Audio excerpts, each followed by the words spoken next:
Self-care is a topic that really looks different for everybody, and I know it's especially hard for you parents out there, you fellow parents.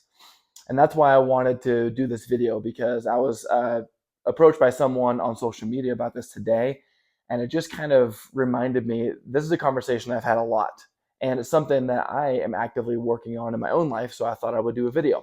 First of all, if you don't know who I am, my name is Justin Cutler. I'm the founder of Empower Inc. Coaching. I started this company because I know what it's like to be out of shape, chronically hurt, lost, and alone in my health and fitness journey and in life in general. And I don't want you to be one of those people.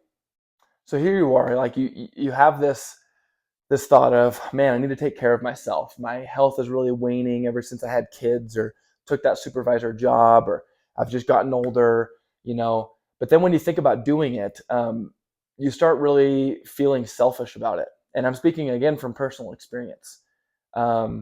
Because you think about, like, well, my kids are only small for so long, and if I spend time away from them, that's even less time than I already feel like I get. Or, man, my husband and I haven't been on a date in 6 months, which may sound crazy, but that's surprisingly common. And so if I, do this self-care thing, then that's less time with my spouse. Or, yeah, I'd love to work out, but look at this house, it's destroyed. There's so many things that get in the way of our self-care that we end up just putting it on the back burner a lot. But I wanted to start with a quote that I think has been really helpful for me, and I think will be helpful for you too. And the quote is, "You can't pour from an empty cup." Think about it. Here's my water bottle, and there's water in it, which is why I'm not going to physically pour it, but pretend it didn't have anything. And I got all these cups around me that I'm trying to fill up, but there's nothing in this one. And no matter how hard I pour and shake this cup, there's nothing that can possibly come out, which means none of these cups are really going to get filled at the end of the day. And that's what self-care is really about. It's about refilling your cup. A lot of us, again, we tend to use what was maybe at one time a valid reason to not do self-care. My job, my kids, my spouse, my house, all of these things, like, those are valid reasons, and they do get in the way a lot. But the reality is, you're always pouring out, and if you're never pouring back in, that's going to run out. It's like they say on a plane. If you've ever flown on a commercial plane, when they're doing their little safety spiel, when they start talking about oxygen masks, they don't say, "Put yours on your family first." What do they say? They say, "Put yours on yourself first." Why? Because you're no good to anyone if you're passed out. And the same is true about taking care of yourself. You want to have this body that enables you to pick your kids up, take them to soccer practice, go to the grocery store, do all these things, enjoy yourself, have a great sex life with your spouse, but you're so tight, immobile, and self-conscious that you don't even like taking your shirt off by yourself, let alone in front of your spouse. That's what self-care is about. So I want to get practical, and I want to suggest an exercise for you. Because I know from personal experience, again, where you feel so busy and there's so many things floating around in your mind that it's just constant overwhelm. So what I want you to do is I want you to take out a piece of paper, and I want you to just turn the faucet on, as they say in writing, and write down everything that's on your mind. Just unload it onto the paper. What this does is it enables you to see each thing one at a time. Because when they're floating around in our mind, we start to see it as we tend to see it as one big ball of stress. And then we try to tackle this whole thing, and it's just not possible. It's not fair to you to think that you can tackle this whole thing at once. Whereas when you write it out, now you can itemize it and address these things one at a time. And all of a sudden it starts to feel way less overwhelming. At the very least, it gets it out. It gets it off your chest. And the second thing that I want you to do is going to be a little harder. And this may only speak to some of you, but I do know it's common. So I wanted to put it in this video. And it's having a conversation with your spouse. Because the whole idea of living together is this is our house. This is not your house. This is not my house. This is our house. And we're all supposed to take care of it. And I know every couple is on a different page here, and they have different flows, and I totally respect that. But I also know it's very common, because I've heard from a lot of you coaching you over the years, that you feel like it's just you taking care of the house, just you taking care of the kids. And if that's you, you need to have a conversation with your spouse, and not an accusatory one. I want to sing my wife's praises, Heather. Shout out to you, honey, because Heather is amazing at bringing things up in the most loving, upbuilding, unifying way.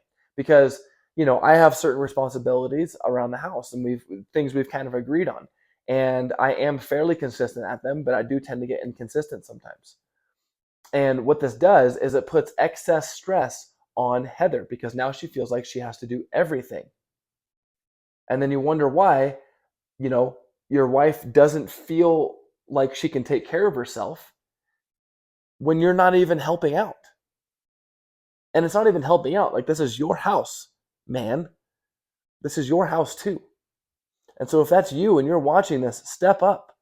What can you do to alleviate stress from your wife's life so that she has more mental space to take care of herself?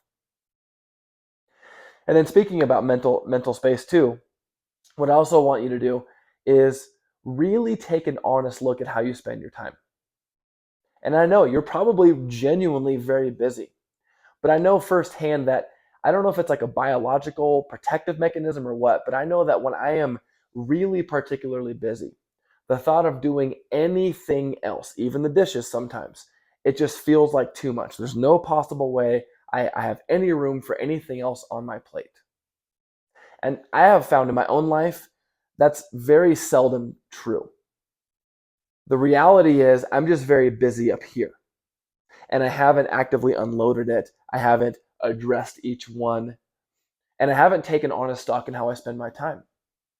When's the last time you ran a screen report on your iPhone and how much you've scrolled social media?